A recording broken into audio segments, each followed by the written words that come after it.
Howdy everyone, welcome back to another video. Today, I'll be discussing why Jason is easily the worst killer in Forsaken. Now obviously, I've done this before, but the video not only sucks, but was rushed a lot. And a lot of stuff I said really wasn't true. So in this video, I'm going to disclose his strengths and weaknesses. Before we begin, I'd like to thank my wonderful members of the channel. Thank you so much Susan Rizzard, The Normal Guy, Sebastian, Skittle Soup, Emmanuel Da Silva, Roger, Blitzkrieg, Springly, Spectral Filmer, and Mutsita for your guys' fantastic support.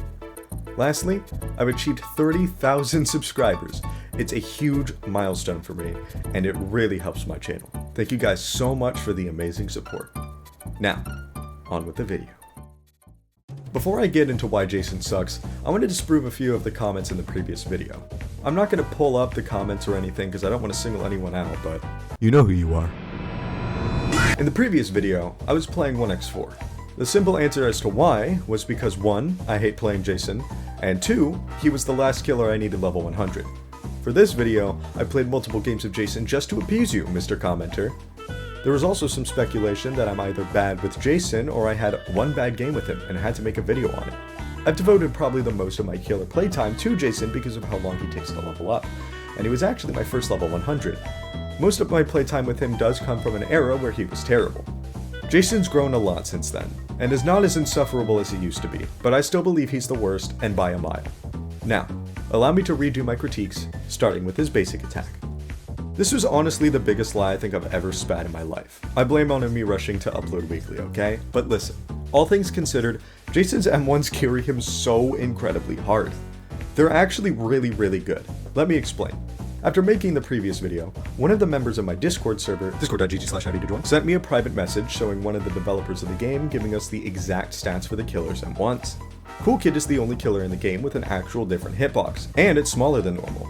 However, it lingers slightly longer than the other killers, which is why you get pulled back from 20 feet away with a Cool Kid M1 sometimes.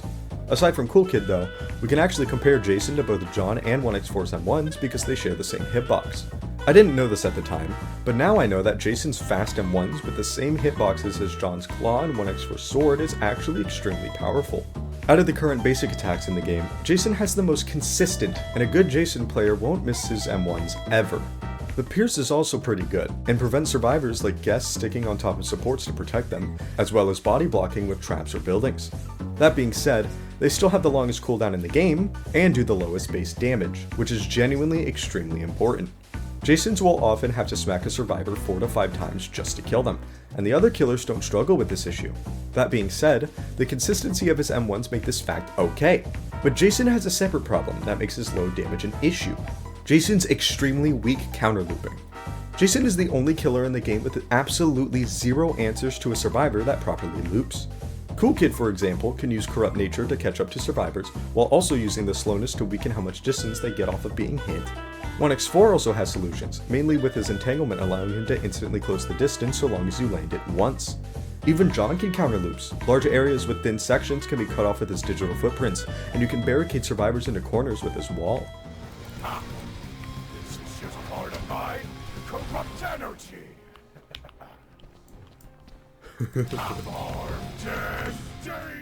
Jason, however, has nothing to slow survivors down or speed himself up, which makes closing the distance against loops so slow. The best thing he has is his Raging Pace, which does almost nothing from a medium or far distance. Up close, it works fairly well. You have the threat of the bonus damage from Raging Pace to force survivors to choose between taking extra damage to regenerate stamina, or force them to use their stamina and give you the stamina lead. Either way, if you can manage to use Raging Pace at such a close distance, the survivor will usually die quickly afterwards. However, Raging Pace from a distance simply isn't a threat, and good survivors abuse that fact with proper stamina management.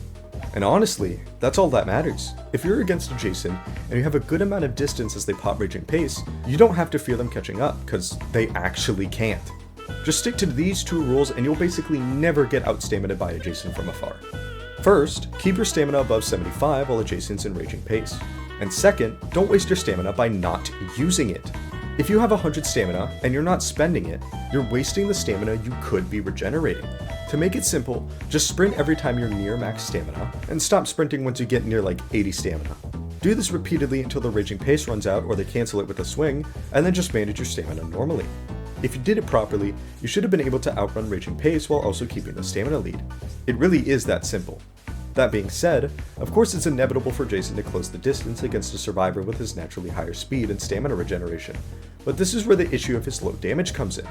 Hitting a survivor grants them a speed boost, and Jason can't afford to give too much distance to a survivor. However, he really doesn't have a choice. His low damage requires him to hit a survivor at minimum 4 to 5 times usually, and each hit lets the survivor gain enough distance to make every swing count. This is also the main issue I have with Behead. Behead speeds survivors up on hit, and also slows you down at the same time, giving up tons of distance for a measly 20 damage. Ironically, I believe they're making a quality of life change for Jason which should get rid of the speed boost on hit with Behead, and it will help him a lot. However, as of right now, this is a huge issue in his kit, and is another factor in what overall makes him weak. Gashing Wound is slightly different though. Sometimes you can angle your Gashing Wound towards corners or walls to basically earn a completely guaranteed kill. However, more often than not, you'll just have to deal with kicking them in the open, which again, gives up distance. Landing a Gashing Wound basically starts a brand new chase. After landing it, both you and the survivor regenerate stamina to full, but you kick them away and give them some time to make distance. I know it's only like a second or two of distance they earn from it, but that's extremely important to a Jason. Distance is distance. You can't afford giving survivors distance as Jason, period. Not to mention, the inconsistency of this ability and how it can sometimes fling survivors further away, do no damage, or clip survivors out of the map, it just has too many issues that make it feel not worth using outside of punishing survivors and end lag. The risk simply doesn't meet the reward most of the time. While we're on the subject of Gashing Wound, I want to talk about how weirdly weak this ability is. Gashing Wound is practically the only killer ability in the game that can't be used in chase without the survivor making a mistake. Of course if we ignore Digital Footprint, but that doesn't count, it's a trap move. Anyways, unless the survivor tries juking through you, or stops sprinting, or whiffs a stun, you simply can't use Gashing Wound. People didn't like that I compared abilities to other killers in the last one, but bear with me here. I'm going to quickly explain why I compared Behead to Corrupt Nature and Entanglement. When you look at these killers' abilities and break them down, they all have their own little category. Behead, Corrupt Nature, and Entanglement are weaker abilities that grant different benefits. Gashing Wound, Walk Speed Override, and Mass Infection are the big damage abilities. Raging Pace, Pizza Delivery, and Unstable Eye are used to find survivors or help close the distance and chase. I'm bringing this up again because I want to compare Gashing Wound to Walk Speed Override and Mass Infection again. My issue with Gashing Wound is that you can use Walk Speed Override and Mass Infection freely, and the only thing that really matters is how you aim them. With Jason, you don't have this privilege of being able to use this ability so freely, and that's incredibly painful having such a lack of damage in comparison to the other killers.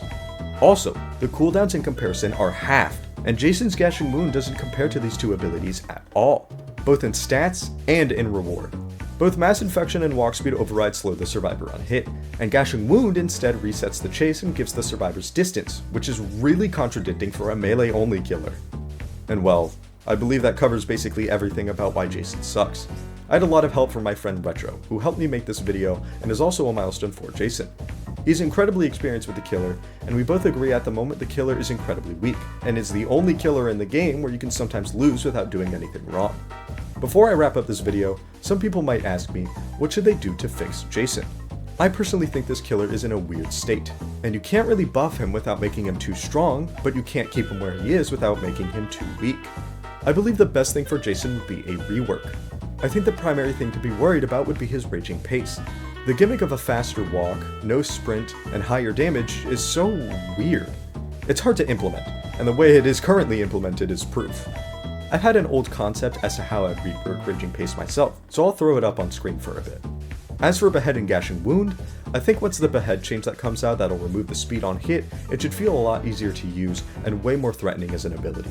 Gashing Wound though, I personally don't know what to do with it. It's in a really weird position, and either needs some sort of tweak that makes it more practical to use, or a full rework like Raging Pace. Let me know how you would personally rework Jason's moves.